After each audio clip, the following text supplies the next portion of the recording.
السلام عليكم ورحمة الله وبركاته. أهلا بيكم في يوم جديد معانا في إشراقة سعيدة.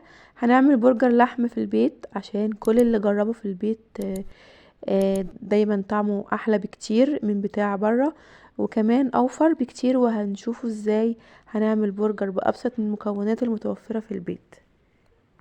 في البداية عايزين نصلي على رسولنا الكريم عليه أفضل الصلاة والسلام، ونشوف ايه المكونات بتاعتنا. معانا نص كيلو لحم مفروم، هنستخدم عليهم قطعة من الدهن كانت موجودة عندي في الفريزر، يعني بشرتها ونزلتها عليها على اللحمة المفرومة. بعد كده نزلت بالبهارات بتاعتي، ملح وفلفل اسود، بابريكا وبهارات برجر لو متوفرة، او ممكن نبدلها ببهارات لحم وقرفة. تمام، او اي بهارات انتوا حابين تضيفوها بتضيفوها، بس دي البهارات الاساسية. بعد كده بنضيف معلقتين من المايونيز ومعلقتين من الكاتشب. تمام كده، وبقى بنقلبهم كويس او نعجنهم جامد كده بايدينا، بحيث ان نعملهم عجينة كده متماسكة في بعضها. تمام، تبقى بالمنظر كده زي ما احنا شايفين كده. بعد كده بنجيب في كيس نايلو، اللي هي الاكياس اللي عندنا، كيس التلاجة او اكياس الجبنة.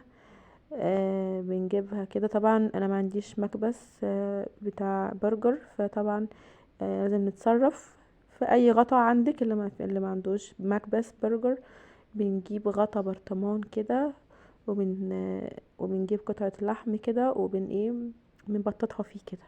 تمام، بنسويها فيه كده. تمام، وطبعا بالسمك اللي كل واحد حبه.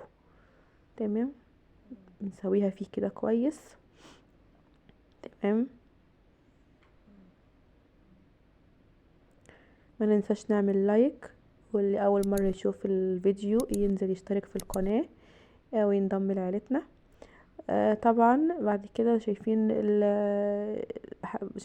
شكل البرجر عامل ازاي، والسمك بتاعه عايزين نقلل السمك زي ما كل واحد حابب.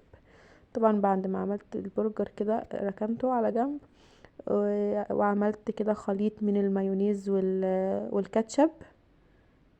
تمام، هنقلبهم كده، بيعمل طعم حلو قوي وخلطة حلوة قوي كده ما هما الاتنين مع بعض.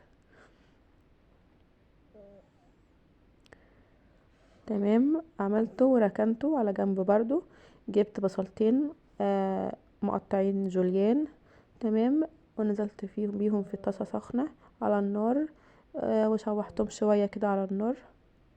تمام، وفي ناس بتحب بتحط البصل ني في البرجر، بس ممكن بيبقى يعني حراق شوية، او بيبقى يعني جامد شوية في الطعم. فلما اشوحه شوية كده على النار بيهدى الطعم بتاعه، بيبقى هادي كده شوية. تمام، بعد كده شلنا البصل، وبعد كده مسحنا الطاسة بتاعتنا ونزلنا بالبرجر بتاعنا. تمام، طبعا صدمة على النار، وبنهديله النار. بينزل الدهون بتاعته كده على مهله، زي ما انتم شايفين كده.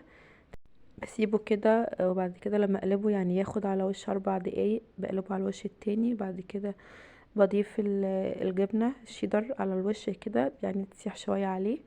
تمام، بعد كده بسخن الكايزر على النار كده، او بديله صدمة شوية كده عشان يتحمص في النار كده على الطاسة، ياخد تحميصة شوية.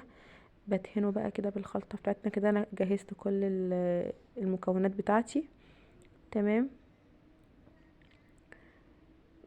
بدهن العيش بتاعي كده بالخلطة بتاعتنا اللي احنا عملناها من المايونيز والكاتشب. بعد كده ضفت الطماطم وجبت البرجر بالجبنة بتاعته حطيتها. وحطيت هنا، انا حطيت خس بلدي، لان للأسف انا كنت نسيت اجيب خس كابوتشي. تمام، فمش مشكلة يعني، قضت الغرض، وكان برضو كويس وحلو قوي.